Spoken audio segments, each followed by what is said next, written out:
CBS 뉴스는 CBS 홈페이지 cbs.co.kr이나 노컷뉴스 홈페이지 노컷뉴스.co.kr, 스마트폰 애플리케이션과 팟캐스트를 통해 다시 보고 들으실 수 있습니다. 이어서 부산에서 전해드립니다.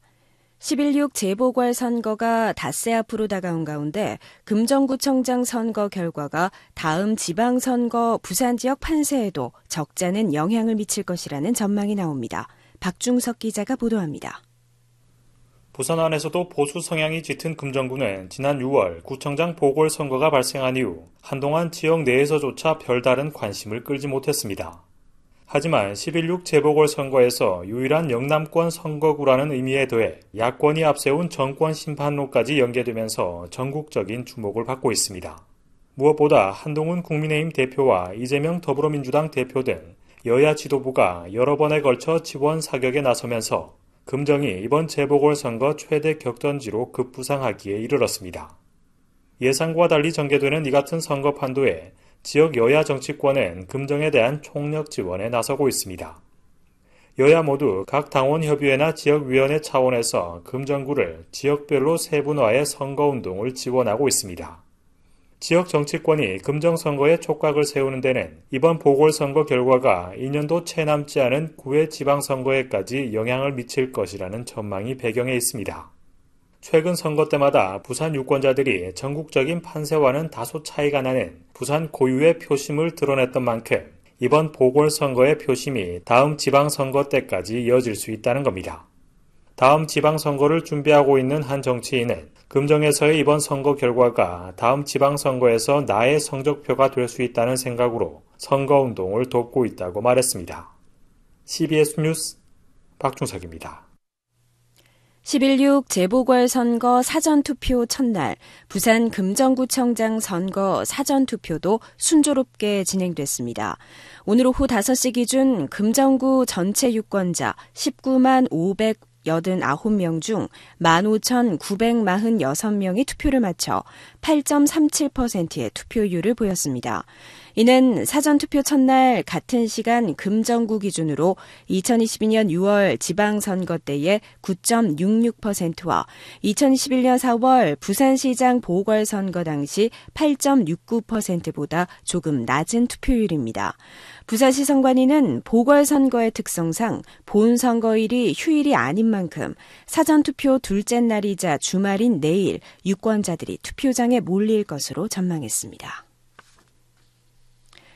제29회 부산국제영화제가 조금 뒤 폐막작 영혼의 여행 상영을 끝으로 열흘간의 여정을 마무리합니다. 올해 영화제는 14만 명이 관람해 84%의 높은 좌석 점유율을 기록하는 등 성황리에 마무리됐다는 평가가 나옵니다. 김혜민 기자가 보도합니다. 오늘 낮 폐막식을 앞둔 부산 해운대구 영화의 전당 일대. 마지막 날까지 영화 관람을 즐기는 영화팬들 사이에서는 올해 축제에 대한 만족감과 내년 영화제에 대한 기대감이 교차합니다. 시민들입니다. 아쉽다 이런 것보다는 이게 어떻게 폐막식은 어떻게 할까 이런 기대감 있는 것 같아요. 영화 한달판 작품이 너무 와닿는다고 할까요? 색깔이 다 다르고 주제의식 다 다른데 제29회 부산국제영화제는 조금 뒤 저녁 6시 폐막식을 끝으로 올해 영화제 일정을 마무리합니다. 배우 최수영과 공명의 사회로 열리는 폐막식에서는 올해의 배우상 등 각종 시상이 진행됩니다. 이어 저녁 8시부터는 싱가포르 에리쿠 감독의 영혼의 여행 상영을 끝으로 축제의 막을 내립니다. 이번 영화제에서는 모두 63개국의 224편의 작품이 14만여 명의 관객과 만났습니다. 야외 무대와 오픈토크, 액터스 하우스 등 각종 행사도 지난해보다 비교적 늘어나 영화인과 관객 간 활발한 소통이 이루어졌습니다. 부산국제영화제 조직위원회는 오늘 오전 열린 결산 기자회견에서 84%의 높은 좌석 점유율을 기록하며 축제를 성공적으로 마쳤다고 자평했습니다.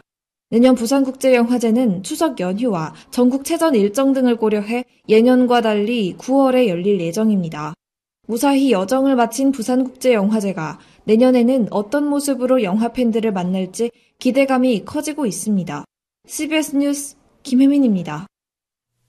올해 부산국제영화제는 예매 시스템 먹통에다 이스라엘의 집단 학살을 미화했다는 영화를 상영하는 등 크고 작은 논란이 있었습니다.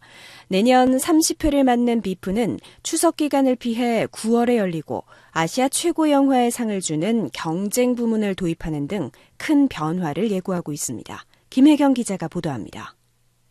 관객 14만 5천여 명이 몰려 역대 최대 좌석 점유율을 기록한 29번째 비프. 하지만 개막 전 진행한 상영작 예매 과정에서 서버 트래픽 과부하로 오류가 발생해 예매가 정상적으로 진행되지 못했습니다. 예매 시스템 마비는 거의 매년 반복될 만큼 자주 발생하고 있지만 이 시스템을 뜯어고칠 예산이 없어 내년에도 재연될 가능성이 높습니다. 박도신 비프 집행위원장 권한대행입니다. 이거를 업그레이드하거나 뭔가 새로운 시스템을 개발하려면 진짜 저희 영화제 입장에서는 감당할 수 없는 그런 예산이 필요하기 때문에 계속 조금씩 고쳐 쓰고 있는 거고요. 또 이스라엘 영화 개와 사람에 관하여 상영에 대해 영화인들의 반대 성명, 시민사회단체의 집회 등으로 논란이 된 것도 도마에 올랐습니다. 문화적인 요소로 본질을 흐리는 아트워싱을 영화제가 방관하는 것 아니냐는 비판이 일었기 때문입니다. 비프 측은 정치적 독립성과 중립을 이유로 이 같은 논란에 대한 상영 취소는 앞으로도 없을 것이라고 못 박았습니다. 그러면서 과거 다이빙벨을 상영한 것을 예로 들었지만 두 사안은 성격적으로 달라 앞으로 비프의 지향점과 영화 선정 방향에 대한 논란의 불씨를 남겼습니다. 올해의 영화제 국가 보조금이 대폭 삭감되는 등 예산이 들쭉날쭉하고 대형 스폰서의 광고와 협찬에 기댈 수밖에 없는 취약한 구조는 당장 대안이 없는 것도 숙제입니다. 내년 30주년을 맞는 영화제는 추석 연휴와 전국체전 개최를 피해 9월에 열립니다. 아시아 최고의 영화에 수여하는 경쟁 부분도 도입하는 등 대변화를 예고하고 있어 비프가 역사와 명성에 맞는 30주년 상차림을 내놓을지 주목됩니다. CBS 뉴스 김혜경입니다. 부산지법 형사 6부는 보조금 10억 원을 횡령한 혐의로 부산 모 노인복지센터 사회복지사 A씨와 센터장 B씨에게 각각 징역 3년 6개월과 1년 2개월을 선고하고 공범 직원 2명에게 징역형의 집행유예를 선고했습니다. 이들은 지난 2017년부터 5년 동안 노인 일자리 사업 보조금 등 10억 원 상당을 횡령하고 범행 은폐를 위해 금융기관 이체 확인증 80여 장을 위조하거나 이를 도운 혐의로 기소됐습니다. 재판부는 피고인들은 복지재정 약화를 초래해 정부 정책을 왜곡시키고 국민 불신을 일으켰다며 또 A씨는 횡령 금액 상당액을 외제차 구매와 해외여행 등 개인적으로 소비했다고 양형 이유를 밝혔습니다. 중견건설사 비자금 관련 수사 정보를 유출한 혐의로 기소된 검찰 수사관과 건설사 관계자들에게 징역형이 구형됐습니다. 검찰은 오늘 부산지법 동부지원에서 열린 결심 공판에서 건설사 수사 정보를 유출하고 4천만 원을 수수한 혐의를 받는 검찰 수사관 A씨에게 징역 5년을, A씨에게 돈을 준 혐의로 기소된 건설사 차남 등 3명에게는 징역 1년을 내려달라고 재판부에 요청했습니다. 이들은 지난해 6월부터 올해 3월까지 건설사 비자금 조성 수사와 관련해 대표의 구속영장 발부 여부, 관계자의 출석 여부 등 민감한 수사 정보를 알려주는 대가로 돈을 주고받거나 이를 알선한 혐의로 재판 중입니다. 진실 화해를 위한 과거사 정리위원회는 해운대에 있던 아동시설 덕성원에서 인권유린이 발생했다는 주장에 대해 조사한 결과 피해 사실을 인정하고 국가가 공식 사과와 전수조사에 나서야 한다고 판단했습니다. 끝으로 날씨입니다. 주말인 내일 부산은 대체로 맑은 날씨를 보이겠습니다. 내일 아침 최저기온은 17도, 낮 최고기온은 26도로 일교차가 크게 벌어지겠습니다. 부산의 지금 기온은 22.4도, 습도는 63%입니다. CBS 저녁 종합 뉴스를 마칩니다. 지금까지 진행해 기술 강일구, 기자 정민기, 아나운서 김상현이었습니다.